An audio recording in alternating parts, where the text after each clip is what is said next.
Well, I'm a touring singer-songwriter, and I've been just doing that since I was 15, basically. Touring all over the world, finding my way back here to Brockport to raise a family.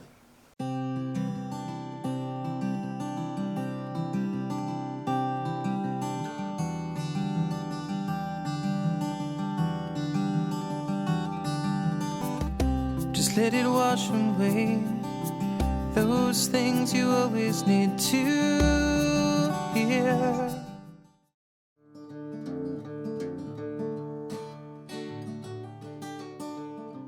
Chris Wilson's love for music started at the very young age of 4, learning to play on his mother's guitar.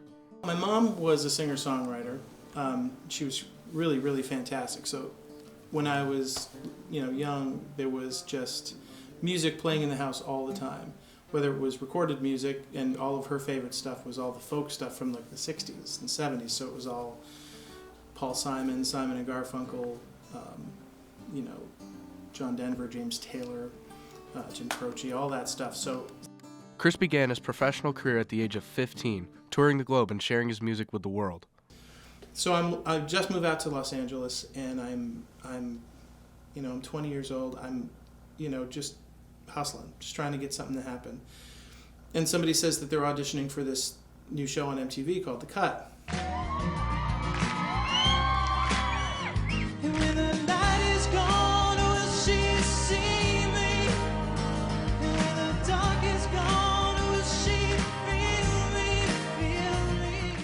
I wrote a song called The Way That She Loves Me. She smiles in the way that she loves me. Now, what did you think of Chris's smooth sounds? David Foster is on that show. I don't know if you're familiar, but David Foster is one of the biggest, best-selling producers of all time. He's on that show, and he's talking about, he's like Quincy Jones, or again, who's another, like the biggest producers of all time. He's like, my friend Quincy Jones always tells me, he's like, the 3 ingredients to a hit record are the song, and the song.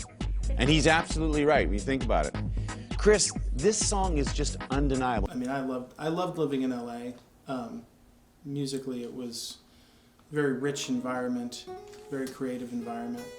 Not only did Chris spend time in LA, but he also went to places like Beijing, Hong Kong, and Croatia to share his music. While in Croatia, Chris found himself on a mountaintop playing for the Prime Minister.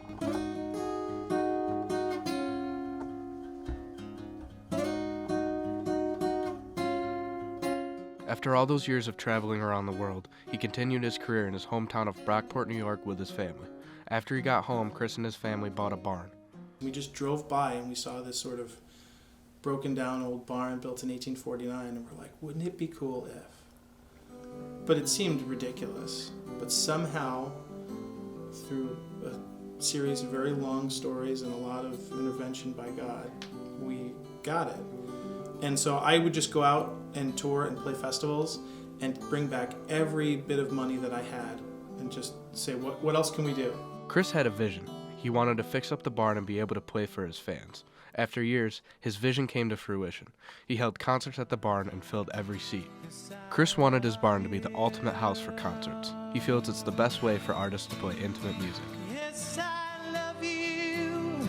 I have to say, I don't know that you could hear intimate music in a better place, because we tailor everything to the audience. So the sound, it's like you can hear a pin drop. It's a real listening room. Like, you go to most bars and clubs or smaller places tend to be loud. And so nuanced music, like what I play, it just gets lost, it gets buried. Mm-hmm. But in a place like this, where people come and sort of they understand that you're here to listen to music. So you can do things that you could never do anywhere else. Like, you can take people to the quietest moment, like to just these, like, you can take them right down to nothing and then build it way back up, which is, I love that.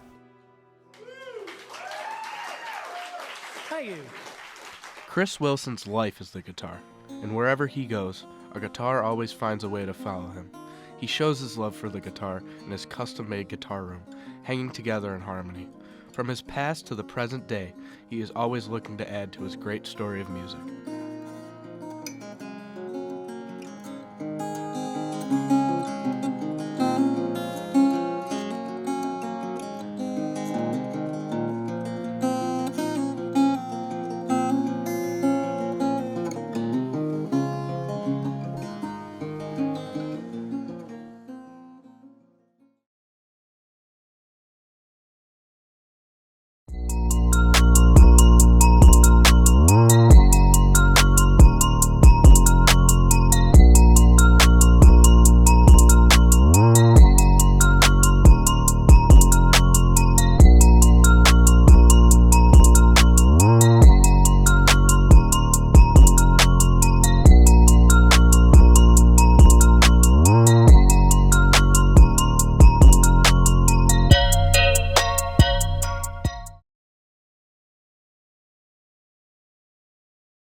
What?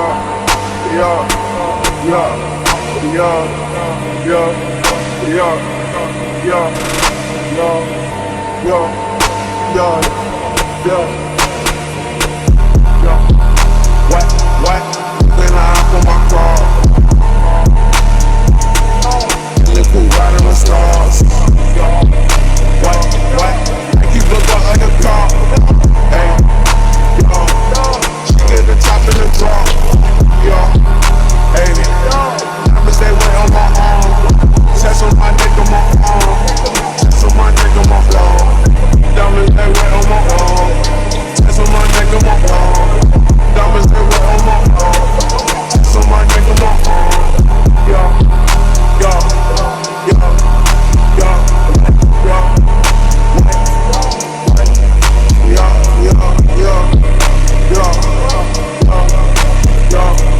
Chest on my neck on my arm.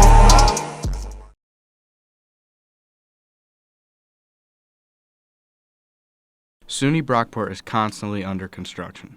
Currently, they are working in the center of campus, which means students and staff must walk around it to get to class, dorms, dining halls, and their cars. We wanted to see what the students and staff who live on and off campus think of this construction. It's a little rough. I live in Dobson Hall, which, it's a long walk already, followed by this detour. Makes it even longer sometimes to get to classes, which can be a real pain in the you-know-what. So I hope it ends. I've been staring at it for a while. When you walk across that bridge going over to the Cirque, I always like to look out and enjoy the view, but the construction, that's all I see. Not a huge fan of it, to be honest. I really liked how the construction patterns were last year, and it feels like every single day on campus there's something going on with construction. Whether it's the detour there, what they're doing last year, what God knows they'll do next year.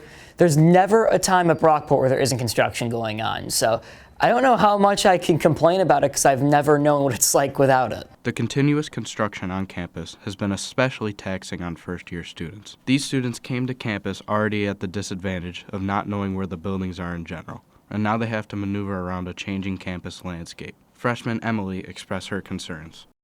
Well, personally, I'm not a big fan of it because it blocks out the shortcuts that I do from classes, because last semester I used to have to go to Tuttle, and it takes a long time. Plus, if I come home from going home, I used to park right behind McVicker where all the construction is right now, and it would be easier for me to bring all my stuff up to my room. But now, since it's blocked off, it takes much longer and much more work for me to do that kind of stuff.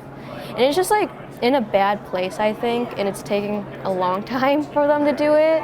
And I just think, I don't know, especially now that it's colder out and that you have to walk further if you want to get somewhere.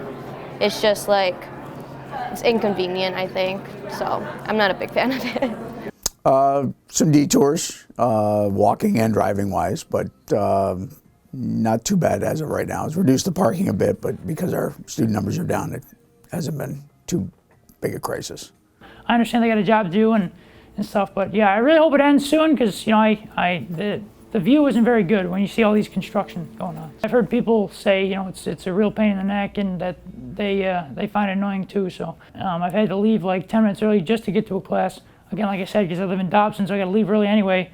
Followed by going to that detour makes it even longer, which I'm it's good exercise. Don't get me wrong, it's good exercise, but it can be a real pain to walk that distance, especially if I'm timed and on a time schedule. So I hate it. I think it's awful. Ever since my freshman year, everything I've done has been impeded by the construction, and honestly, it's not good for my mental health. I have to plan out when I leave now instead of just leaving my house. I have to plan out because I have to go over the bridge to get to class, and that's 10 minutes. And I just want to wake up, eat food, throw out my backpack, and walk out the door. But no, it's all right, 7:45 to get to my 8 a.m. takes 10 minutes, and then I can have 5 minutes to sit down. Overall, students and staff here at SUNY Brockport are generally unsatisfied about the construction because there's only 15 minutes between classes. So trying to walk across campus with an additional 10 minutes causes people to be late. The constant changing of the landscape and the confusing detour signs all add to the inconvenience and frustration of trying to navigate the campus.